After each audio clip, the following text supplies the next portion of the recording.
Assalamualaikum warahmatullahi wabarakatuh. Selamat siang Pak Heru Purbo dan Pak Asep Darmana. Perkenalkan nama saya Anastasia Jasmine Auliasari dari Fakultas SAPPK dengan NIM 199221113.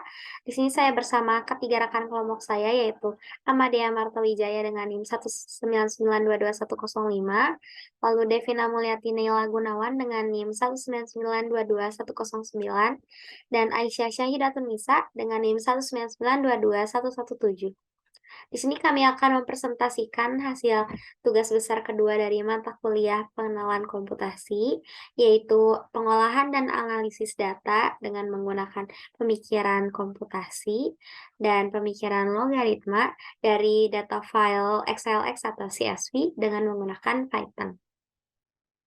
Yang pertama akan dijelaskan latar belakang oleh Amadea. Kepada Amadea, waktu dan tempat saya persilahkan. Jadi latar belakang dari laporan ini yaitu hidup manusia pada zaman industri 4.0 ini sangat dimudahkan seiring berkembangnya teknologi. Salah satunya adalah perkembangan teknologi di bidang komputansi, di mana data-data dalam berbagai bentuk format data seperti .csv, .exe, .html, dan lain-lain dapat dengan mudah kita olah dan hitung secara komputansi dengan bahasa-bahasa komputer. Hal ini sangat mempermudah dan mempercepat pekerjaan kita sehari-hari dibandingkan dengan harus menghitung seluruh data manual satu per satu. Data terpilih merupakan data yang mengacu pada presentasi serapan, anggaran untuk program-program, dan kegiatan Badan Perencanaan Pembangunan, Penelitian, dan Pengembangan pada tahun 2017 sampai 2018. Serapan anggaran sendiri adalah besaran persentase realisasi atas anggaran belanja yang telah ditetapkan dan kemudian dipertanggungjawabkan oleh kepada Kepala Daerah atau SKPD, kepada DPRD atau Kepala Daerah berupa laporan keuangan yang disebut laporan realisasi anggaran atau LRA. Dengan data ini, kita dapat mempelajari cara mengetahui data anggaran dan menghitung persentase serapan anggaran untuk pemeliharaan dan pembangunan suatu daerah. Format data ini adalah .csv dan diambil dari website resmi Data Bandung. Untuk dimensi datanya, ada 7 kolom atribut, yaitu SKPD, program, kegiatan, anggaran, realisasi, presentasi serapan, dan tahun. Data ini memiliki 84 baris termasuk keterangan kolom, dan ukuran file adalah 3,76 kilobyte. Dari ketujuh kolom atribut yang tadi telah disebutkan, akan dipaparkan penjelasan dari ketujuh kolom atribut tersebut masing-masing pada bagian karakteristik data. Pada kolom pertama yaitu kolom SKPD, menjelaskan tentang jenis satuan kerja perangkat daerah. Jenis data yang diinput merupakan kategorikal nominal dan terdiri atas data nama satuan kerja perangkat daerah atau SKPD. Nah, dikarenakan seluruh baris dari kolom ini berisi data yang sama, maka artinya data ini terfokus pada satu jenis SKPD saja. Lalu kolom kedua yaitu kolom program. Kolom program ini menjelaskan tentang jenis program yang akan dilaksanakan. Jenis data yang diinput adalah kategorikal nominal. Terdiri atas data judul program yang akan dilaksanakan oleh jenis SKPD. Jadi dari jenis SKPD tadi akan dilaksanakan beberapa program yang akan ada kegiatannya, yaitu pada kolom ketiga ini kolom kegiatan. Kolom kegiatan menjelaskan tentang jenis kegiatan pada setiap program. Jenis data yang diinput adalah kategorikal nominal, terdiri atas data jenis kegiatan yang akan dilaksanakan pada setiap program. Nah, jadi setiap program ini ada kegiatan-kegiatannya. Rata-rata terdapat 2 sampai 4 program kegiatan. Namun ada juga program yang memiliki 1, 2, bahkan 5 dan 6 kegiatan. Lalu ada kolom anggaran. Kolom anggaran ini menjelaskan tentang anggaran atau dana yang dijatahkan untuk setiap kegiatan. Jenis data yang diinput adalah kuantitatif kontinu. Terdiri atas data biaya tersedia untuk melaksanakan kegiatan SKPD. Jadi di setiap kegiatan akan diberikan atau dijatahkan dana tertentu dengan jumlah yang telah ditentukan. Lalu pada kolom selanjutnya adalah kolom realisasi. Kolom ini menjelaskan tentang banyaknya dana yang terpakai. Jenis data yang diinput juga kuantitatif kontinu. Terdiri atas data biaya yang terpakai untuk setiap kegiatan. Jadi dari anggaran yang tadi telah diberikan, pada realisasi ini tentunya uang yang atau dana yang dipakai atau digunakan itu lebih sedikit. Dan lalu kolom selanjutnya adalah persentase serapan. Persentase serapan ini adalah penjelasan tentang persentase realisasi dana terhadap anggaran yang telah diberikan. Jenis data yang diinput adalah kuantitatif kontinu dalam bentuk persen. Terdiri atas data berbentuk persen dari hasil pembagian kolom. Pembagian kolom apa? Yaitu pembagian kolom anggaran dibagi dengan kolom realisasi, lalu dikali dengan 100 agar bentuknya berbentuk persentase.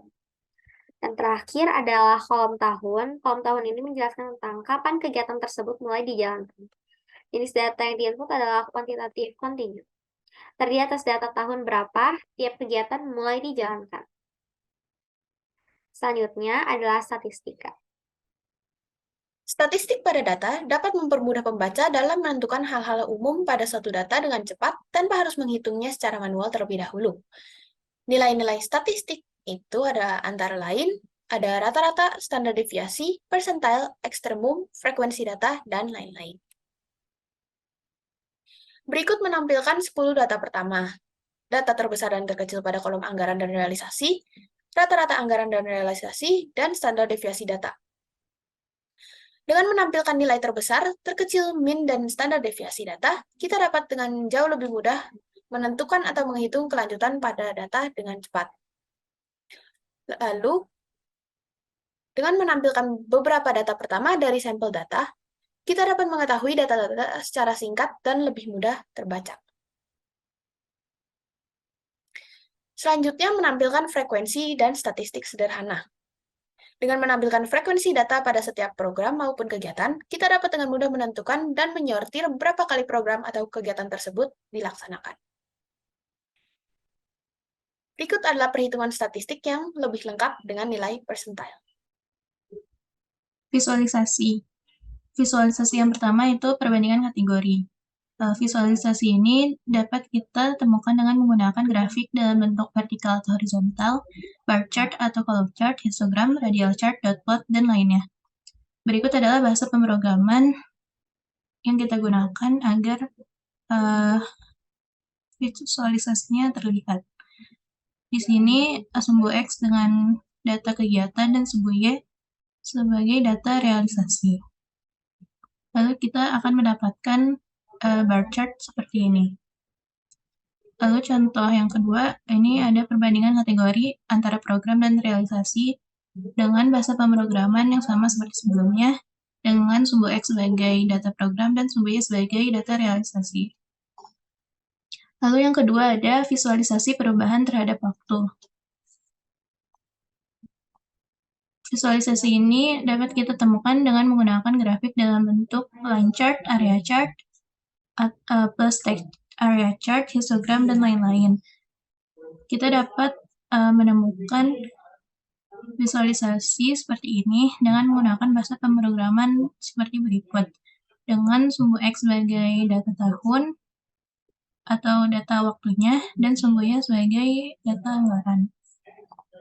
Contoh lainnya itu perubahan realisasi terhadap waktu. Sumbu X sebagai waktunya yaitu data tahun dan sumbu Y sebagai data realisasi. Lalu yang ketiga ada visualisasi hierarki dan hubungan keseluruhan bagian. Visualisasi ini dapat kita temukan dengan menggunakan grafik dalam bentuk pie chart, stack bar chart, tree map, dan lain-lain. Di sini kita dapat menemukan pie chart dengan menggunakan bahasa pemrograman sebagai berikut. Contoh lainnya itu ini penampilan hierarki dan hubungan keseluruhan bagian untuk data persentase serapan dan bahasa pemrograman seperti yang sebelumnya. Lalu yang keempat ada visualisasi untuk plotting relationship. Untuk visualisasi ini dapat kita temukan dengan menggunakan grafik dalam bentuk scatter plot, bubble plot, heat map, dan lain-lain. Berikut adalah bahasa pemrogramannya. Di sini kita Di sini sebagai sumbu X yaitu data program dan sumbu Y data persentase serapan. Lalu akan kita dapatkan visualisasi seperti ini. Contoh lainnya yaitu plotting relationship kegiatan dan persentase serapan. Di sini kita bisa lihat korelasi antara data kegiatan dan data persentase serapan. Lalu korelasi. Yang pertama itu ada korelasi antara anggaran dan realisasi. Di sini kita mendapatkan nilai korelasi sebagai berikut, yaitu 0,94 dan seterusnya. Kita dapat menggunakan nilai tersebut dengan menggunakan bahasa pemrograman seperti berikut. Dari sini kita dapat menentukan grafiknya dengan menggunakan grafik lainnya yaitu scatter plot dengan sumbu X sebagai data anggaran dan sumbu Y sebagai data realisasi. Di sini nilai korelasi menunjukkan angka yang mendekati angka 1, di mana yaitu data anggaran dan data realisasi berbanding lurus satu sama lain. Lalu yang kedua ada korelasi antara anggaran dan tahun. Di sini korelasi antara anggaran dan realisasi menunjukkan angka yaitu minus 0,006 dan seterusnya. Dengan bahasa pemrograman seperti berikut, kita dapat menemukan angka tersebut. Lalu kita dapat menemukan grafik hubungan antara data anggaran dan data tahun. Lalu dapat kita simpulkan yaitu di mana angka tersebut mendekati angka 0, sehingga hubungan antara anggaran dan data tahun yaitu mereka tidak ada hubungannya sama sekali atau mereka tidak berkorelasi satu sama lain. Lalu yang ketiga ada korelasi antara realisasi dan tahun. Di sini angka korelasi menunjukkan angka yaitu 0,007 dan seterusnya yang kita dapatkan dengan menggunakan bahasa pemrograman sebagai berikut, dan grafiknya dapat kita temukan dengan menggunakan grafik yang sama seperti sebelumnya dengan sumbu X sebagai realisasi dan sumbu Y sebagai tahun. Di sini angkanya menunjukkan mendekati angka 0, sehingga data realisasi dan data tahun tidak berkorelasi satu sama lain. Perkenalkan, nama saya Aisyah Tunisa, NIM 1992217 dari kelompok 7 akan menjelaskan analisis prediktif regresi dan data cleansing. Dalam analisis prediktif regresi, kita tentukan dua variabel yang akan digunakan dalam analisis ini, yaitu variabel bebas atau independent variable dan variabel terikat, yaitu dependent variable. Variabel bebas adalah variabel yang mengaruhi variabel lainnya. Dan dalam tugas ini, variabel bebas yang digunakan adalah anggaran sebagai sumbu X. Lalu, variabel terikatnya atau dependent variable yaitu variabel yang keberadaannya dipengaruhi oleh variabel bebas, yaitu realisasi anggaran sebagai variabel terikat. Selanjutnya, metode analisis yang dilakukan adalah analisis regresi. Model analisis regresi yang dalam tugas ini adalah Y sama dengan A plus BX. Y adalah subjek dalam variabel dependent yang diprediksikan, A bilangan konstanta, B angka arah atau koefisien regresi, dan X subjek pada variabel independen yang mempunyai nilai tertentu. Dalam slide berikutnya ada analisis regresi dalam bahasa pemrograman, yaitu variabel dengan X adalah anggaran dan Y adalah realisasi. Lalu yang kedua ada model regresi linear dan fungsinya. Maka fungsi yang dihasilkan adalah Y sama dengan intercept plus slope X. Intercept sama dengan A dan slope sama dengan B. Selanjutnya ada coefficient of determination atau R-square. Nilai R-square yang digunakan untuk memperlihatkan seberapa besar variabel independen mempengaruhi variabel dependen. Berdasarkan nilai R-square yang diperoleh, yaitu sebesar 0,88, berarti 88% sebaran variabel dependen dapat dijelaskan oleh variabel independen. Selanjutnya ada juga prediksi terhadap data berdasarkan model regresi linear. Selanjutnya, prediksi menggunakan hasil analisis regresi. Dalam ini saya memasukkan nilai anggaran X sebesar 1 miliar rupiah, maka dapat kita peroleh dari analisis regresi yang kita peroleh, yaitu prediksi realisasi statistik sebesar 804 juta rupiah. Lalu selanjutnya adalah grafik regresi linear dari realisasi terhadap anggaran. Selanjutnya data cleansing. Data cleansing adalah suatu prosedur untuk memastikan kebenaran, konsistensi, dan kegunaan suatu data yang ada dalam dataset. Cara yang digunakan yaitu dengan mendeteksi adanya error atau korup pada data, kemudian memperbaiki atau menghapus data jika memang diperlukan. Yang saya lakukan dalam dataset ini yaitu pertama mencari data yang hilang, dalam menjumlahkan data yang hilang, dan juga mencari data yang hilang dalam bentuk persentase. Dari keduanya ditemukan bahwa tidak ada data yang hilang dari dataset. Terus yang kedua mencari data yang terduplikat dengan SA.duplicated dan didapatkan tidak ada data yang terduplikat. Selanjutnya mencari data outlier. Pada anggaran dan serapan data, kedua data tersebut harus berada dalam rentang dari angka 0 hingga tak hingga dan diperoleh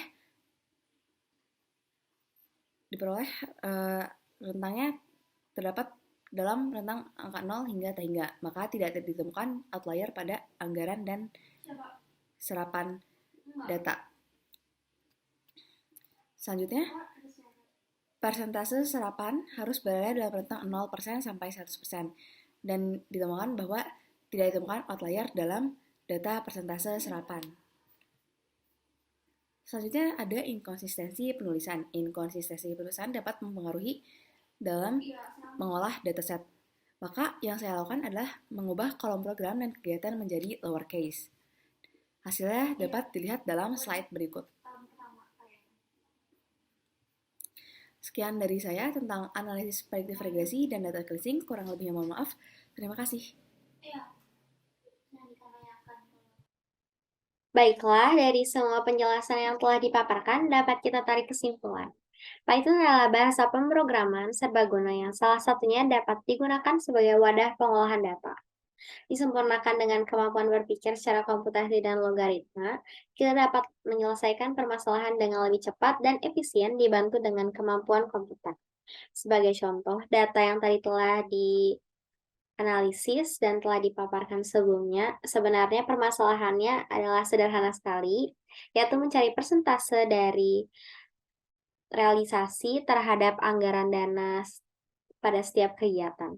Namun dikarenakan data yang dicari adalah sebanyak puluhan, yang dimana itu banyak sekali jika harus dilakukan satu persatu, maka dapat digunakan pemikiran komputasi dan kemampuan komputer untuk melakukannya dengan lebih cepat, yaitu dengan menyalin langkah-langkah yang dilakukan pada satu sampel data dan menempelkannya pada puluhan sampel data yang lain. Mungkin sekian dari kami. Mohon maaf bila terdapat kesalahan baik dalam penyampaian maupun teknis. Terima kasih atas waktu dan perhatiannya. Wassalamualaikum warahmatullahi wabarakatuh.